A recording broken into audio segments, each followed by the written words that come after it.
देखिए, मैंने जो अपने बातों में बहुत महत्वपूर्ण चीज़ों को आज यहाँ पे रखा एसएलबीसी बैठक में। हमारे माननीय वित्त मंत्री की अध्यक्षता में ये बैठक बुलाई गई थी और इस राज्य के जितने भी बैंकर्स हैं, जितने भी टॉप क्लास बैंक्स हैं, उनके यहाँ पे रिप्रेजेंटेटिव्स थे। और देखिए, मुझे लगता है कि इस राज्य में समझने की आवश्यकता है कि आज भी ये राज्य सबसे पिछड़ा राज्य में से एक है। आप यहाँ के जो बैंक के जो कस्टमर हैं, आप उनको दूसरे राज्यों से नहीं तुलना कर सकते हैं, बड़े बड़े राज्यों से। मगर चुनौती की बात यह है कि आज भी जब बैंकर्स नीतियाँ बनाते हैं या उनमें अपना प्रोग्राम्स बनाते हैं, तो अपने प्लानिंग बनाते हैं, तो वो 30% आबादी को ही ज़्यादा संज्ञान में लेके चलते हैं। 70% आबादी जो गांव में रहती है, उनके बारे में कोई नहीं सोचता है। और यही कारण है कि आज आप देखेंगे कि हमारी सरकार ने इतना बड़ा निर्णायक फैसला लिया केसीसी लोन माफ़ी का, मगर आज भी आप देखेंगे तो किसानों को इसके बारे में, ग्रामीणों को जानकारी नहीं है कि लोन सेंट्रलाइज्ड रूप से माफ़ी होता है। ब्रांच में जाने का भी आवश्यकता नहीं है, मगर तब भी ग्रामीण बैंक खटखटाते हैं, वहाँ जाके मैनेजर को बोलते हैं कि मेरा लोन माफ़ी कर दो। उनको ऐसा लगता है कि शायद बैंक का मैनेजर कोई बटन दबाएगा और उसका लोन माफ़ी हो जाएगा।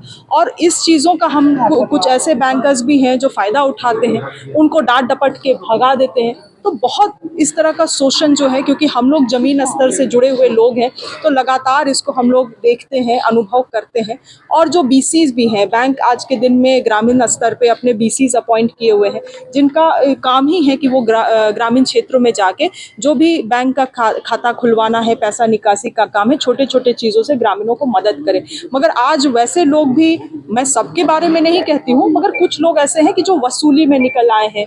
अगर उनको अपना पैसा निकालना है तो 1000 रुपया दो। अगर तुमको पेंशन का लोन फ्रीज हो गया है, आपका अकाउंट केवाईसी नहीं होने के कारण, तो उसको खुलवाने के लिए आप 2000 रुपया दो।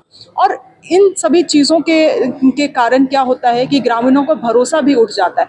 मैं आपको बताना चाहूँगी, कुछ ऐसे भी गांव हैं जहां से लोन रिकवरी के मामले में डर के लोग पलायन कर गए, लोग ने गांव छोड़ दिया। तो आज ये सब जब आरबीआई ने जब रूल्स बनाया है, रिकवरी का पूरा तौर तरीका डिफाइन किया गया है, तब भी ऐसी कहानियां क्यों निकल के आती हैं। मेरा साफ निर्देश बैंकर्स को रहा है और इस एसएलबीसी में बैठक में रहा है कि बहुत सारे बड़े बड़े चीज़ों तो हम लोग यहाँ चर्चा करते हैं, मगर अमल करने के लिए हमें समझने की आवश्यकता है कि कैसे समुदाय के साथ हम काम कर रहे हैं, कैसे जनसंख्या के साथ हम काम करें।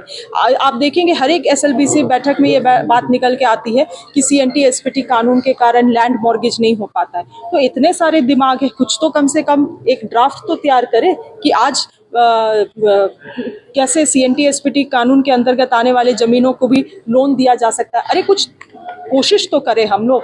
आज अगर मैं भी लोन लेना चाहूँ तो मैं बता रही हूँ, मैं भी स्थिति में हूँ कि मुझे कोई बैंक लोन नहीं देगा, मगर इसके लिए कुछ ना कुछ समाधान तो निकाला जा सकता है। केवल हर एक बैठक में परेशानियों को रखना, मगर उसका सल्यूशन दूर दूर तक नहीं आना, ये दिखाता है कि ऐसी चीज़ें कभी कभी कहीं औपचारिकता ना बन के रह जाए।